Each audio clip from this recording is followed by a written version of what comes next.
Olá, meu amigo, minha amiga, tudo bem com você? Eu venho aqui hoje para conversar com você sobre um assunto muito especial e também muito legal para a gente discutir. Graça. O que é graça? Quando a gente fala que nós somos salvos pela graça de Deus, o que realmente isso significa para mim, o que isso significa para você?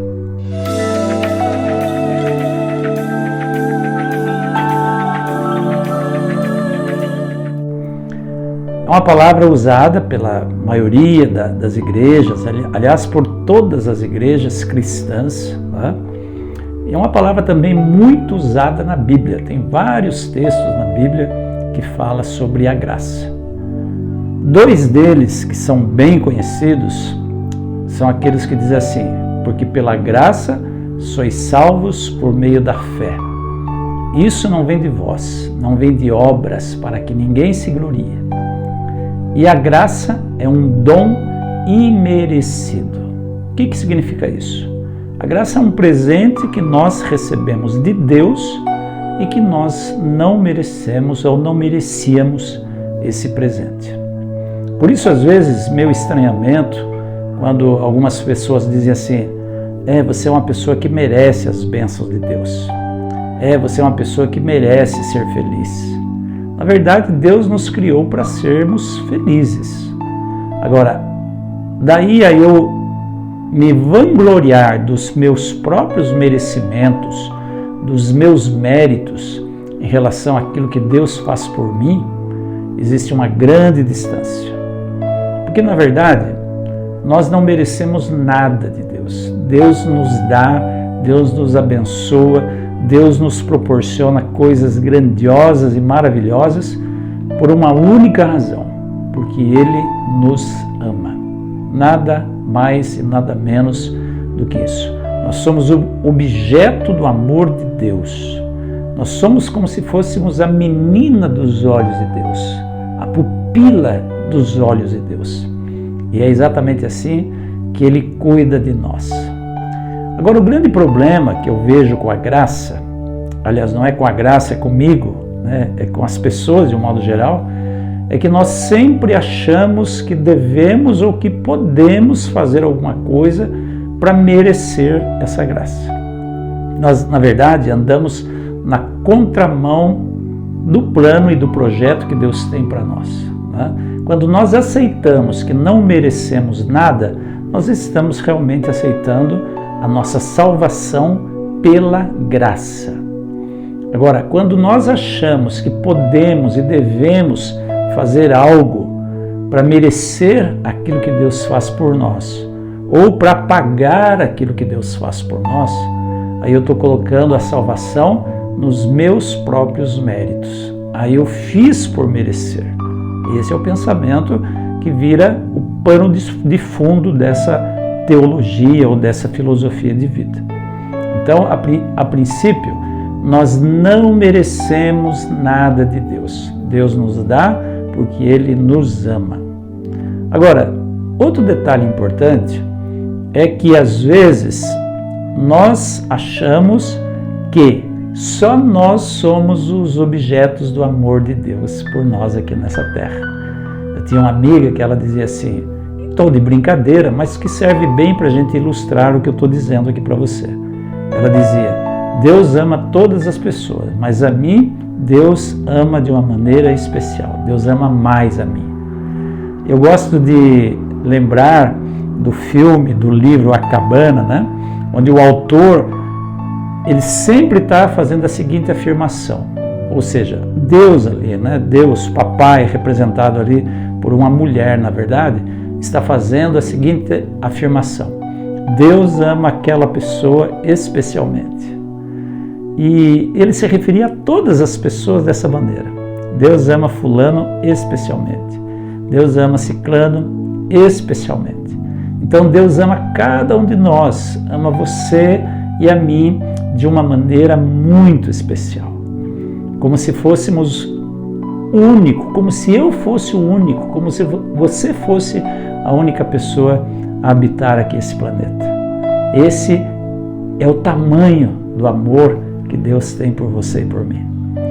E outro detalhe importante é que quando nós achamos que só nós somos merecedores da graça de Deus, nós nos sentimos no direito e às vezes no dever, entre aspas, de julgar aqueles que não pensam como nós, não praticam a sua religião como nós, não têm os mesmos princípios que nós temos, que nós acreditamos, que nós abraçamos.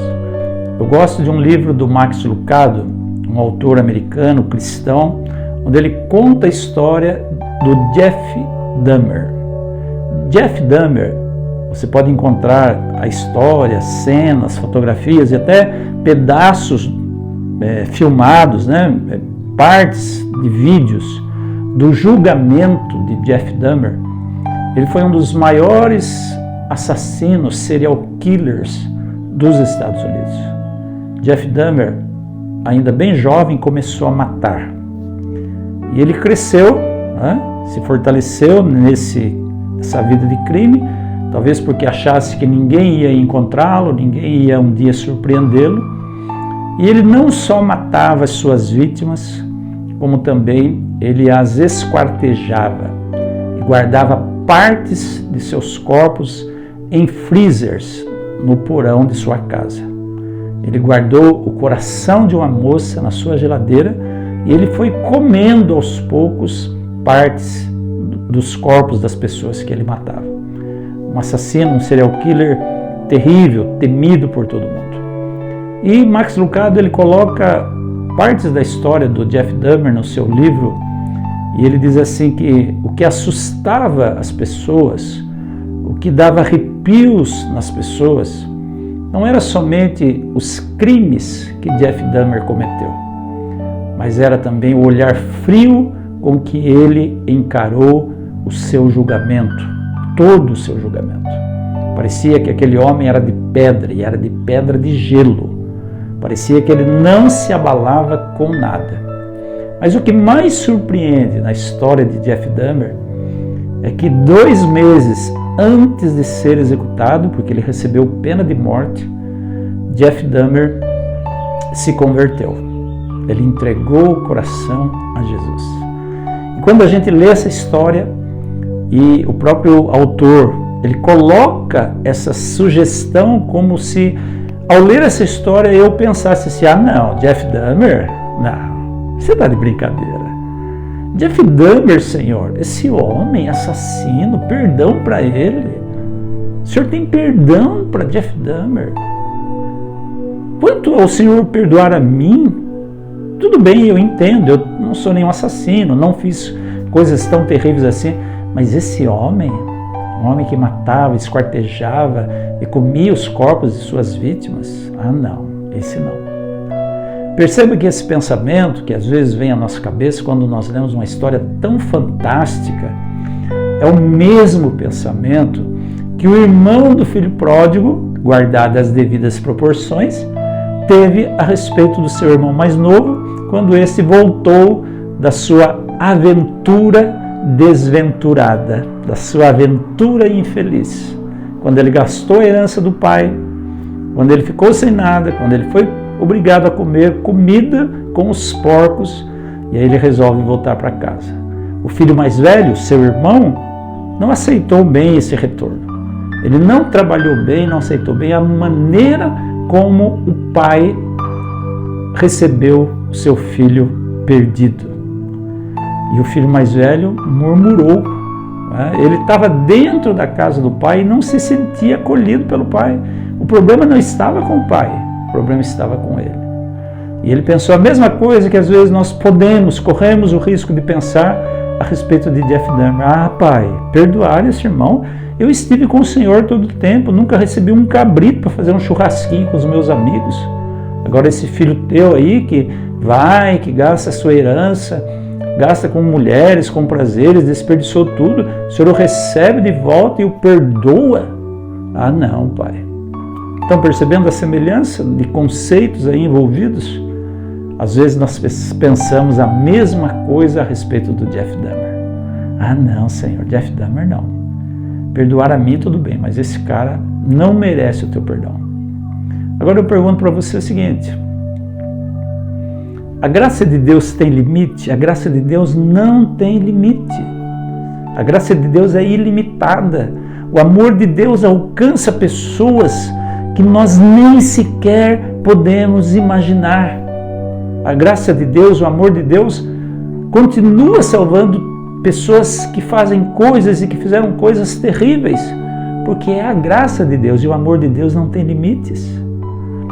E se Jeff Dahmer morasse na sua cidade, recebesse o perdão das autoridades, viram nele, por exemplo, uma pessoa que realmente se converteu e entregou-se a Jesus, e agora fosse libertado da prisão, sei lá, com 50 anos, 60 anos, e fosse viver na sua cidade, como é que você o encararia? E se Jeff Dahmer começasse a frequentar a sua igreja, você teria coragem de se sentar ao lado do Jeff Dahmer? E se um dia o Jeff Dahmer convidasse você para almoçar com ele, como é que você encararia isso? Eu tenho certeza que talvez muitos de vocês estão rindo agora, né? Mas é a forma como nós encaramos a graça de Deus quando ela é estendida aos outros.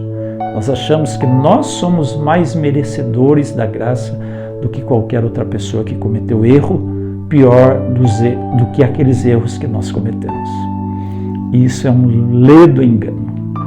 Nós somos pecadores, tais quais essas pessoas, porque para Deus não existe tamanho de pecado. Qualquer pecadinho pode me tirar do céu, desde que eu não me arrependa dele e não mude a minha vida na graça do Senhor Jesus. Qualquer pecadinho que eu não me arrependa e não peça perdão, no qual eu me apegue, pode me impedir de entrar na eternidade. Como é que está o teu relacionamento com a graça de Deus? Que essa graça tome conta da sua vida. Que você possa entender que você e eu não merecemos nada de Deus, que Ele nos dá porque Ele nos ama infinitamente, com um amor incondicional e indescritível.